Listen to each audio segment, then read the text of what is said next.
चागी से हमारे bureau chief Shabir Ahmed Mengal के मुताबिक जश्न ईद मिलादुन्नबी सल्लल्लाहु अलैहि वसल्लम की मुनासिबत से ज़िला चागी के सदर मकाम दालबंदीन में रैली हज़ारों आशिकाने रसूल की शिरकत। रैली रेलवे मस्जिद से निकाली गई। रैली में हज़ारों अफराद के अलावा सैकड़ों गाड़ियाँ मोटरसाइकिल भी शामिल थे। रैली शुरका शहर के मुख्तलिफ शाहराहों से होते हुए रेलवे मस्जिद में इख्तिताम पज़ीर हुई। इस मौके पर सिक्योरिटी के सख्त इंतजाम किए गए थे। रैली की निगरानी एस चागी हुसैन अहमद मर्दोशी खाली साफी था वो हम एडगारों चांस दे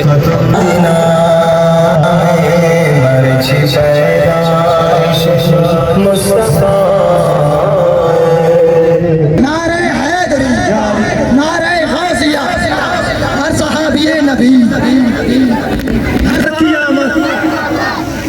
पहले मोहब्बत सुनिए खातिर हैं कि वाकई में मीला ने जवाब दे रहा नारे तकबीर नारे रिसालत।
हम इसी